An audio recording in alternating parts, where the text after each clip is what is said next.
All right, good afternoon. Our apologies for starting a bit late today. A couple items at the top. First, Secretary of State Blinken will travel tomorrow, April 27th, on his first virtual trip to Africa, where he will visit Kenya and Nigeria and meet with young people from across the continent. He'll begin his virtual travel meeting with Young African Leadership Initiative, or YALI, alumni. Through YALI, the United States' signature effort to invest in the next generation of African leaders, we work with partners across the continent to develop initiatives and economic opportunities to support the creativity, innovativeness, and energy of Africa's youth. Secretary Blinken will then visit Nigeria, where he will meet with President Buhari and Foreign Minister Onyema to underscore our shared goals of strengthening democratic governance, building lasting security, promoting economic prosperity, and defending human rights. Secretary Blinken will also participate in a health partnership event to emphasize U.S. healthcare support through the PEPFAR program and in response to COVID-19. Finally, during his visit to Kenya, he'll meet with President Kenyatta and Cabinet Secretary Omamo to reaffirm our strategic partnership.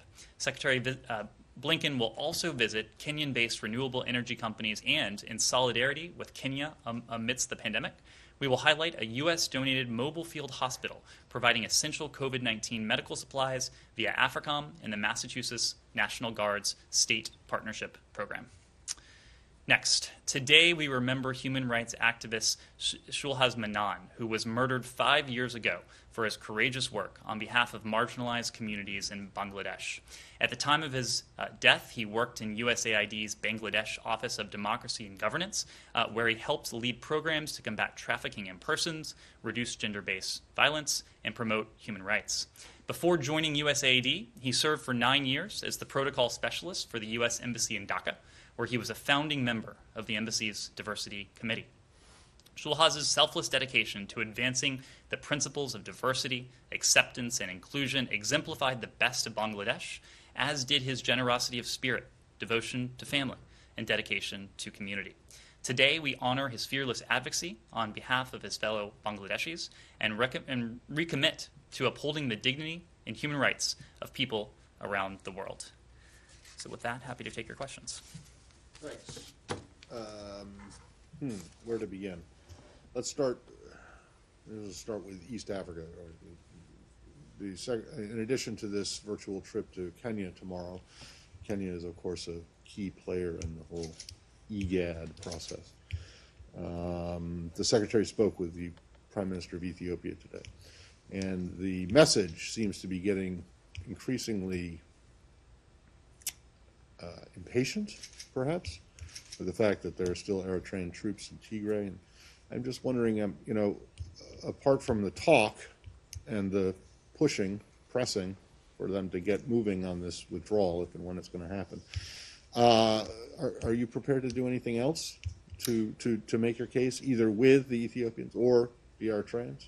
Well, let me make a couple broad points. As you noted, the Secretary did have an opportunity today to speak to Prime Minister Abiy. The message he conveyed, and we read that out, but the message he conveyed is one that we have made at many levels in recent days. We remain, of course, committed to building an enduring partnership with the Ethiopian people, and we remain committed to the territorial integrity and unity of Ethiopia. All that said, we are gravely concerned about the deteriorating humanitarian crisis in Tigray and the reports of human rights abuses, violations, and atrocities that have emanated from there.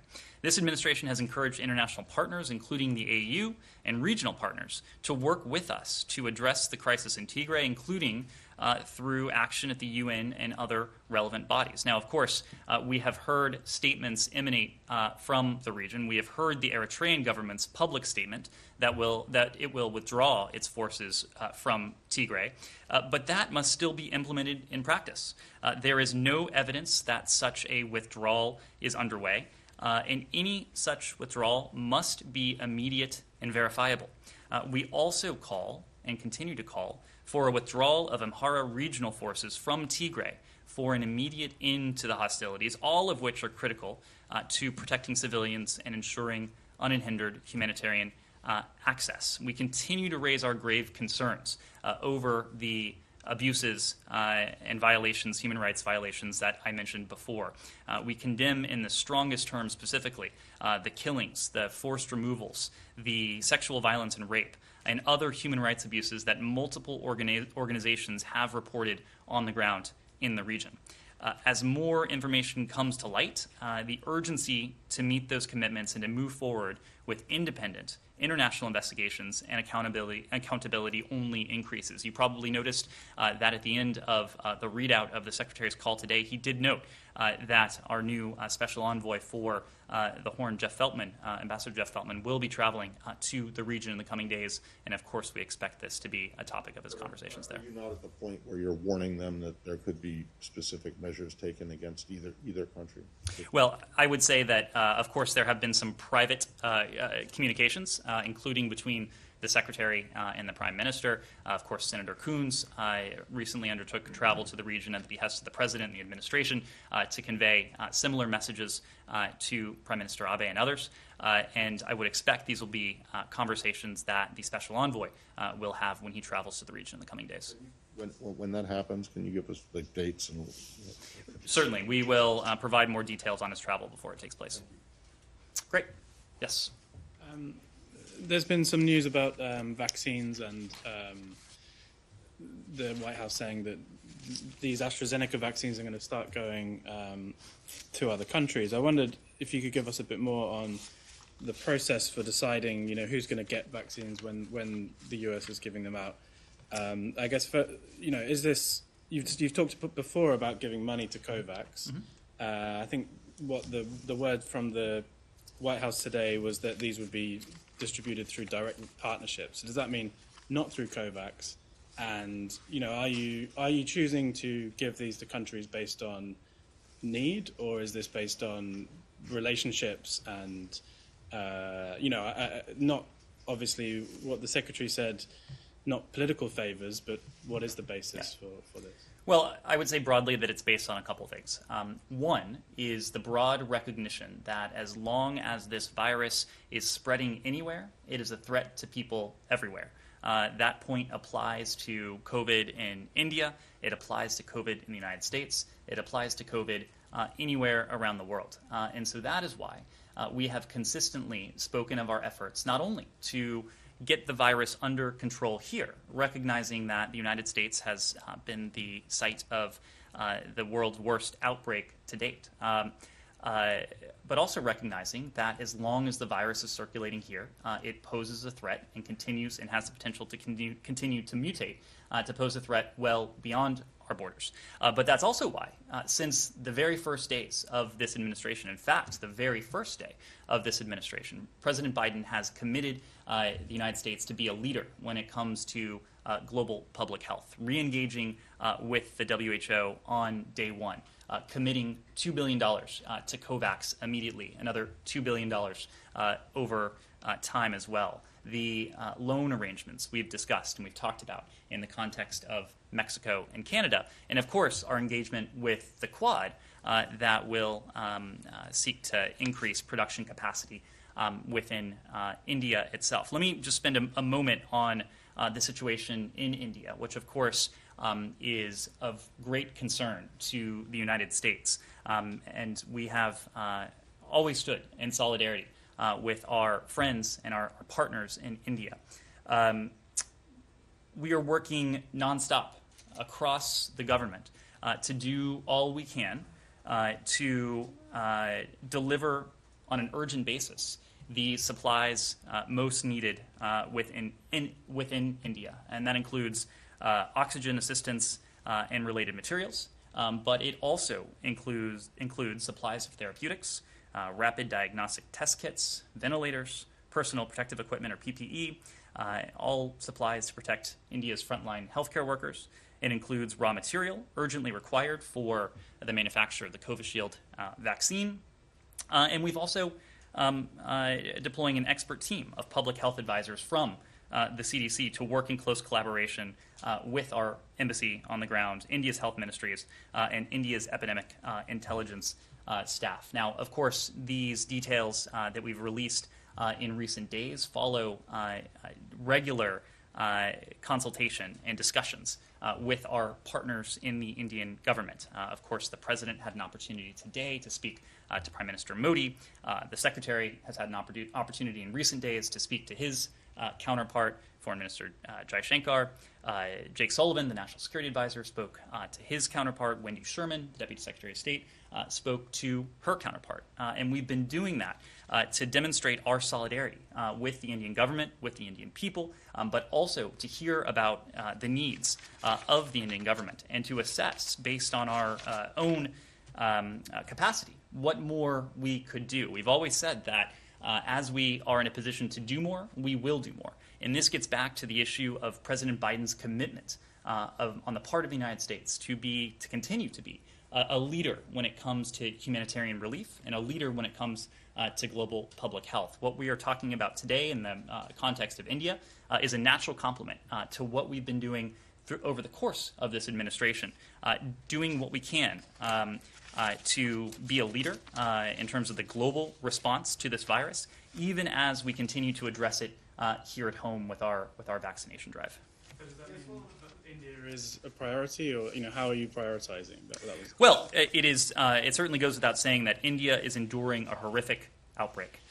India is a global comprehensive. We have a global comprehensive strategic partnership with India, but the Secretary has been clear. This is not about shots in arms in return for political favors, in return for any sort of transactionalism. This is about America's humanitarian leadership, the commitment that this administration has to help those most in need. And of course, what India is enduring now is profoundly concerning on so many levels. And so that's why you see not only the United States stepping up, but other countries in the region and well beyond stepping up to attempt to help and do all we can to help India in its time of need. Yeah. Why is it taking so long? You say you have these public health advisors and intelligence people on the ground. Presumably they saw this coming. Is it China's criticism? Is it what's causing it? Is it the stories in the press? Is it it seems like the Quad would be monitoring this. Isn't disaster relief one of the founding parts of the Quad? I'm just wondering why we're just seeing this surge of attention on India right now when we talk about this deep and strategic partnership.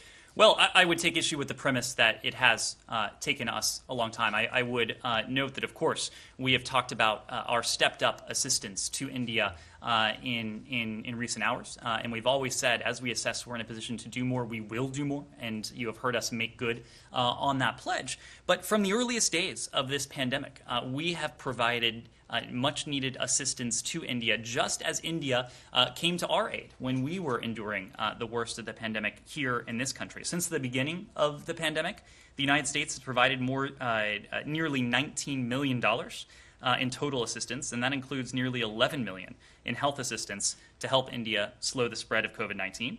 Our assistance has helped India provide care for the affected, disseminate essential public health messages to various communities, strengthen the epidemiological surveillance capabilities, mobilize innovative financing mechanisms for emergency preparedness and response to the pandemic. These funds, this nearly $19 million in support that we provided since the start of the outbreak have also supported Indian state-specific COVID-19 challenges and addressed bottlenecks in supply chains that stem from the lockdown on India's border. $2 million in that assistance is also supporting micro and small and medium enterprises in areas hardest hit by COVID-19.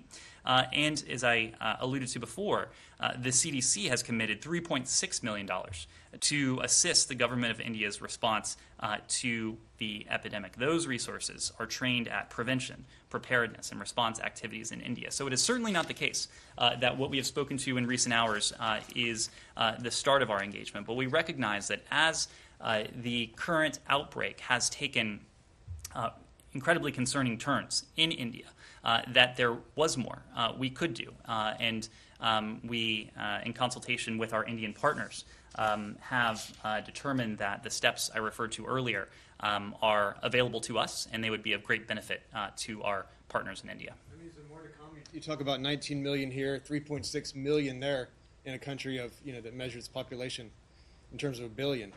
Is that going to be enough to to stop or to address the pandemic there? Well, I think the two premises I referred to earlier, as we are able to do more, we will be doing more. We are making good on that promise now. And also the recognition, again, that as long as the virus is circulating unfettered anywhere, whether that's here in the United States, whether that is around the world, that poses a threat not only to the American people, but in turn to people well beyond our borders, with the ability to redound back on us. So we are doing what is in our national interest, but we're also doing what's in the collective interest. And it just so happens when it comes to global health, oftentimes what's in our national interest is also in the collective interest, and that's what we're seeing here. Jack, what is the State Farm? Does the State Farm have any specific role in getting the vaccines out to the, or are you? In terms of the logistics of that? Yeah. So I would refer you to the White House to discuss logistics. They've obviously talked about AstraZeneca in the context of in today's context. Now, of course, we do have Gail Smith, who is playing a key role in all of these efforts. But I would make the point, I would hasten to add that her role goes well beyond vaccines. And I know there's been a lot of attention paid to vaccines, but that's really just one element. When you talk about Gail's role as coordinator for global COVID response and health security, she has a role that involves diplomacy. That is to say, leading engagement for the U.S. government with foreign governments and partners around the world, multilateral entities, other executive branch agencies, Congress, the private sector, and the general public. There is a strategic element to all of this as well, providing strategic guidance, coherence, and prioritization for the formulation and implementation of an effective global response to COVID-19. Of course, that requires coordination, which is also a big part of her role, driving that coordination, driving that prioritization within the department and throughout the interagency, pursuant to what's most effective for global response efforts. And she's also undertaking and participating in the department's structural review of the longer-term organization of states' global health security portfolio. We know that COVID, unfortunately, will not. It is not the first outbreak or epidemic, and unfortunately, we know it won't be the last. And so, we want to ensure that this institution, both now and going forward, is best structured to respond effectively, and that's part of Gail Smith's role here as well. Yes, one more in India, sure. Can you speak to reports of an outbreak among U.S. diplomatic staff in India? Say how many are affected, and if perhaps considering that the U.S. might be looking at authorized departure. So I'm not in a position to confirm any cases within our staff. Obviously, privacy considerations limit what we can say. But as I've mentioned during the course of this briefing alone, India is enduring a deeply concerning outbreak, and the entire country has been affected. We obviously do have a large diplomatic presence within India. It is tantamount to the deep engagement and partnership we have with India, but I'm not in a position to speak to any cases within our staff or embassy community. Yes. The president, and by extension this administration, will be marking 100 days in office on Thursday. What will you say have been the biggest or the top achievement of this administration in the past 100 days? Well, For Africa. For Africa. Well, certainly, of course, the Secretary will have much more to say on this in the course of his virtual trip tomorrow. We're also, and I'm mindful of the clock because we are doing a preview of that trip at 4 o'clock where you will hear more. But what I will say is that we have engaged the African continent deeply during the short course of this administration. You may recall that President Biden addressed the African Union summit, his first direct address to foreign leaders in this administration. And I think that was noteworthy, not only because of its because of how early it came within this administration, but as a signal to our commitment to our partners on the continent and to the AU as a multilateral institution in this case. We'll continue to engage regularly, openly, and candidly as partners in pursuing those shared interests and shared values. We have much in common that goes well beyond security. It includes global health. It includes climate change. It includes freedom and democracy and shared prosperity. We have engaged deeply within the Horn of Africa, of course, and we've spoken already to Senator Kuhn's engagement. We announced last Friday the appointment of Ambassador Jeff Feltman as a special envoy for the Horn of Africa, which is emblematic of the level of priority this administration is attaching to issues on the continent and issues that affect the totality of the continent. We also, and Secretary Blinken will have an opportunity to engage tomorrow, will continue our people-to-people programs. With a population of 1.3 billion and a median age of some 19 years, we recognize that Africa's youth are one of the continent's most important resources. And that's why programs like YALI, that is why the public diplomacy work that takes place within and on the part of our embassies and posts throughout the continent are so important, and we'll continue to develop those going forward as well. The second question on Nigeria. I don't know if you're aware, the Nigerian government today suspended Channels TV, one of the most watched TV stations in Nigeria. I would like you to react to that, and also if the Secretary will discuss human rights abuses in Nigeria with President Buhari tomorrow.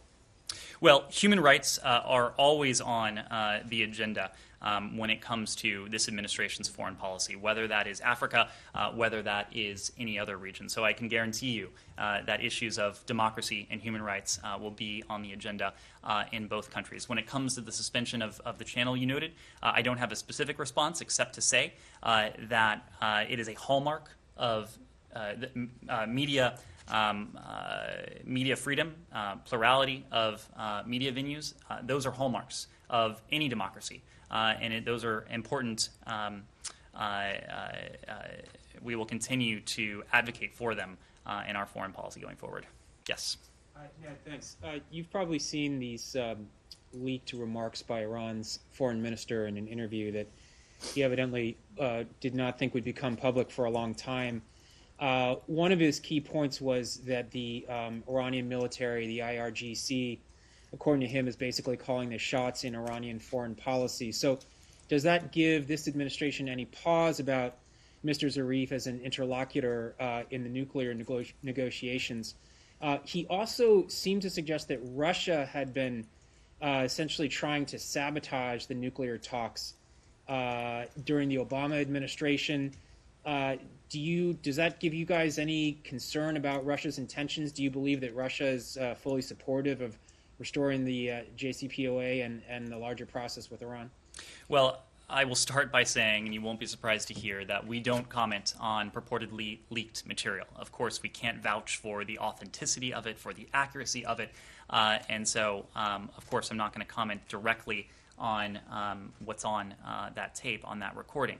The broader point is that with any negotiation, we don't have control of the internal decision-making process of our counterparts. In this case, through our partners, because these negotiations continue to be indirect, we're communicating with the officials the Iranian government has put forward to take part in these talks in Vienna. You mentioned the talks in the previous iteration when it comes to both Iran and Russia. For both of those, I would say there's a proof point here that we point to and that gives us some degree of confidence that there is potential here. And it's a JCPOA itself. Whatever the internal politics that were involved, whatever the geopolitical dynamic that culminated with the July 2015 agreement. We were able to negotiate successfully with Iran in the past in the context of the P5+1. It's precisely the context we're in now. Our focus today remains on determining through these indirect talks in Vienna whether we can do so again. If I could just follow up on that, I understand you can't address the comments directly, but maybe you would find a way to help provide some context. There's been some criticism of John Kerry, who, according to Mr. Zarif, when he was Secretary of State, had spoken to Mr. Zarif about 200 Israeli operations in Syria, and Foreign Minister Zarif said he was astonished to hear about this. Can you say anything about whether John Kerry, as Secretary of State, was talking about Israeli operations in Syria that were not supposed to be discussed? Again, this is purportedly leaked material. Can't speak to the authenticity, can't speak to the accuracy of it, can't speak to any motives that may be behind its dissemination. I would just make the broad point that if you go back and look at press reporting from the time, this certainly was not secret, and governments that were involved were speaking to this publicly on the record. What's your understanding of what's going to happen this week in Vienna? So in terms of what's next, Special Envoy Malley is returning to Vienna early this week. I expect as soon as tomorrow he will be on the way back to Vienna. We've completed 2 rounds of negotiations, indirect negotiations. Special Envoy Malley will be back on the ground with his team in Vienna to start a 3rd round this week. How long will it last? You're not expecting anything to be finalized at this 3rd round? Well, I think you heard from State Department officials last week that there remains a long road ahead of us. We expect it to be a long road at least. I think what I said last week remains true today, that we probably have more road ahead of us than we do behind us. But we'll just have to see what Special Envoy Malley and his team find on the ground in Vienna. Yes, Joel. Kind of want to just reiterate my colleagues' questions, but with the preface that the Iranian foreign ministry appears to have said that the recording was by no means an interview or supposed to be an interview. It was part of a routine and confidential dialogue that takes place within the administration. So they appear to be confirming the authenticity of the tape, but saying that some parts are taken out of context. And so I then kind of wonder once again. As was asked here, one, do you see the Russians as a credible partner here in good faith, working to advance a common goal? And also then, as you engage with the foreign minister, do you see him as is the organizing dynamic here that this is somebody who you need to give talking points to go back home to manage pressures domestically, or is he somebody who is not a decision maker? What I would say generally is that it is not for us to comment on any sort of political pressures that may be on Foreign Minister Zarif. What we are focused on is one thing and one thing only, and that is achieving and securing an agreement that verifiably and permanently prevents Iran from ever obtaining a nuclear weapon. Iran's possession of a nuclear weapon would not be in the interest of the United States. It would not be in the interest of our European partners. It would not be in the interest of the Chinese. It would not be in the interest of the Russians. And so, as you reiterated the previous question, I would again point to the fact that we were able to achieve the JCPOA in 2015 and implement it in early 2016 with this same set of partners, the P5+1. And I think that speaks to some potential possibility of us being able to do this again if we find that commitment on the Iranian side, and that remains an if, and we've been speaking to that in recent days. But when you ask about the Russian motivation, I'm going to let the Russians speak for themselves. I would just add the point that a nuclear-armed Iran is not in Moscow's interest. One more on Iran, unrelated to this though. Last week, Iran was elected to the Commission, at ECOWAS, and to the Commission on the Status of Women. How did the U.S. vote? I'll have to get back to you on that. Yes. A question from a colleague who couldn't be here today on China. She says, what is the Biden administration's view does it agree with the previous administration that the policy of engaging China to spur liberalization was misguided? And how does the Biden administration look at engagement now, broadly speaking? Right. Well, we have spoken broadly to our approach to Beijing. And what we have always said is that it is a relationship that is multifaceted. It is a relationship that will have competitive elements. It is a relationship that will have adversarial elements. And it is a relationship that will have some cooperative elements. When you look at the totality of that relationship, and it is quite an expansive bilateral relationship, on balance, it is a relationship that is predicated on competition.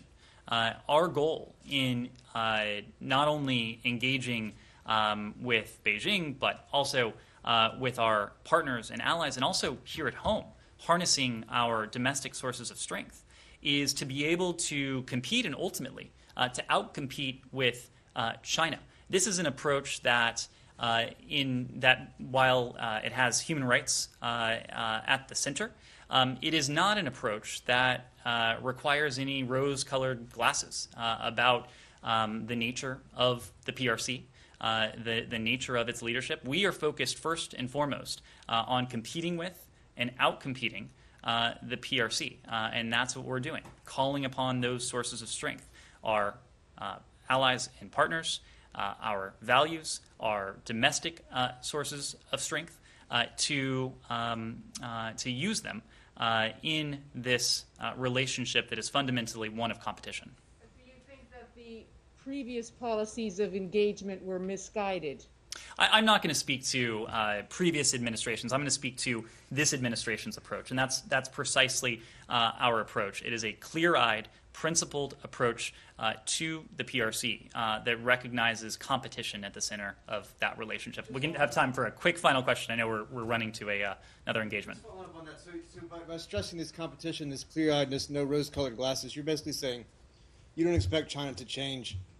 When a special envoy Kerry goes there, he's not going to win change in China's energy policies.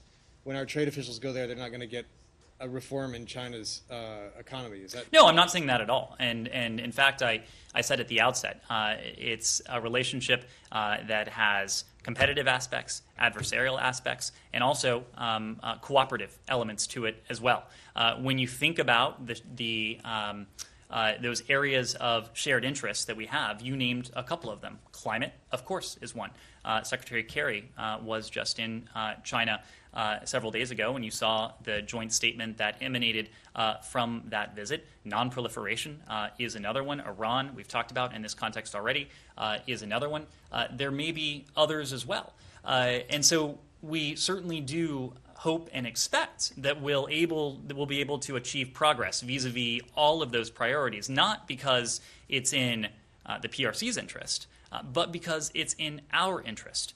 It's in our interest to see the world's largest emitter curb its emissions, and it's in our interest to see Beijing play a productive and constructive role, as it has in the context of the P5+1 with Iran.